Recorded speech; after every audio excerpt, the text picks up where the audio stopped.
Chapter 37. The Squirrel.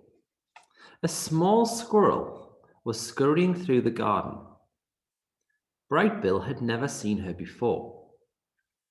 He peered out from the nest and watched her bounce across the lawn.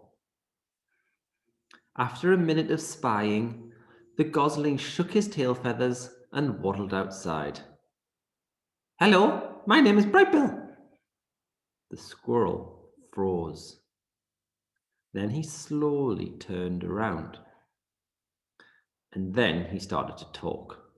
"Hi, Bright Bill, my name is Chit Chat, and I'm a 12-and-a-half-week-old squirrel, and I'm new around here, and your home is really big and round, and I don't understand why smoke sometimes comes out of it." Reader, I'm not quite sure how Chit Chat got enough air into her lungs to go on like that. And I'm not quite sure how Bright Bill had the patience to listen. But he stood there politely, nodding as Chit Chat rambled on and on and on. "And sometimes I see you waddling behind your funny-looking mother, and I see you seem so nice that I thought I'd come and introduce myself, but now I'm nervous and I can't. I'm talking too much already. My name is Chit Chat. Have I already said that?" There was a pleasant silence. Bright Bill stood on one foot for a moment. Then the gosling took a deep breath. "It's very nice to meet you, Chit Chat. I don't think you talk too much. I think you talk just enough. I like you. Let's be friends." A big smile appeared on the squirrel's tiny face. For once, Chit Chat was speechless. Chapter 38. The New Friendship. Chit Chat wasn't speechless for long. She'd already been alive for a whole 12-and-a-half weeks, and she wanted to tell Bright Bill about every exciting thing and every boring thing that had already happened to her.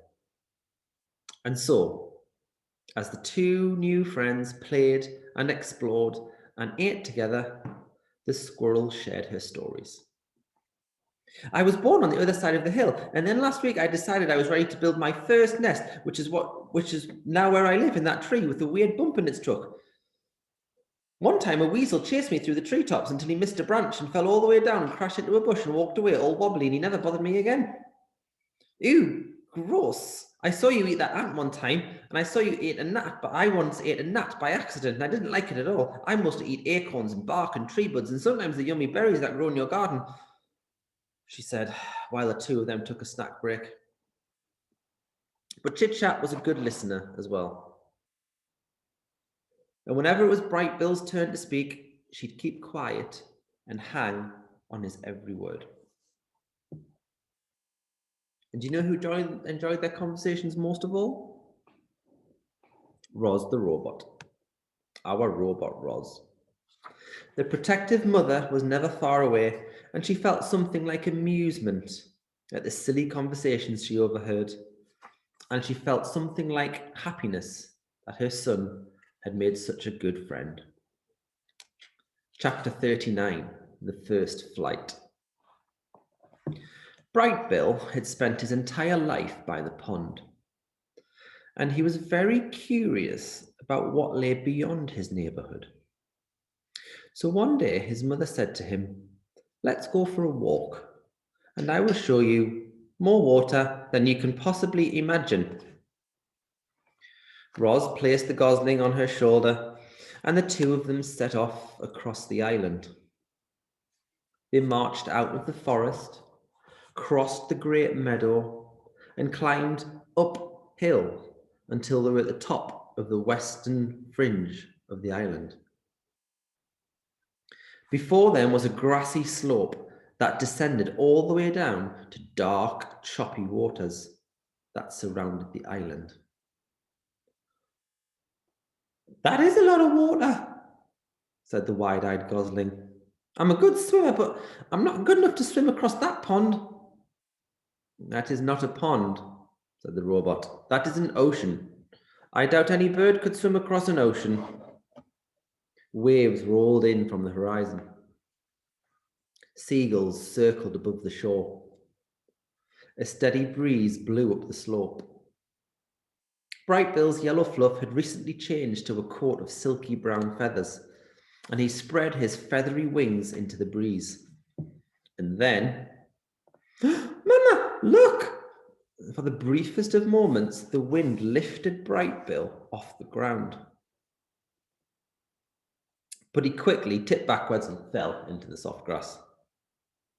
I was flying, he squeaked.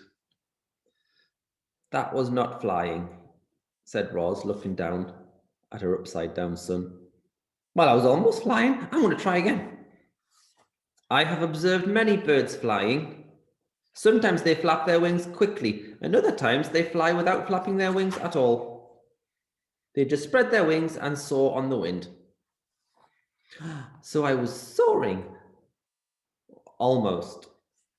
There, look at that soaring seagull. It seems like she is not doing anything. But if you look closer, you will notice she is making small adjustments with her wings and tail. I think you should try moving your wings in the wind, just gently, like her. So Bright Bill hopped onto a rock and opened his wings wide. The wind is pushing me backward. Change the angle of your wings. Let's see what happened when they slice through the air. Bright Bill slowly angled his wings downward. The more he turned them, the less the wind pushed him backward. And just as his wings leveled off, Mama, look! He squeaked as his feet left the ground. I'm soaring! I'm soaring! He hovered there for a second, rising a little higher than before, and then he sailed backward into the soft grass again. The gosling kept hopping onto the rock and kept riding the wind and kept tumbling into the grass until he started to find his wings. With each attempt, he floated higher, a little longer, and finally, Bright Bill really did soar. He lifted into the air and hung there, floating. He turned his wings down and felt himself drop.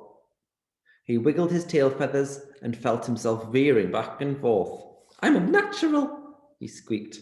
You are doing very well, said Roz, but you need to keep practicing. And so they spent the afternoon practicing on the ridge. Once Bright Bill was comfortable soaring, he tried flapping his wings. He flapped high into the air. He flapped in straight lines. He flapped around and around in circles. A big smile appeared on the gosling's face. Clearly, Bright Bill was designed to fly. I'm flying, Mama. I'm really flying. You are flying. Very good. Bright Bill was now a real flyer, but all that flying had worn him out. He lowered himself to the ground and tumbled into the grass one last time.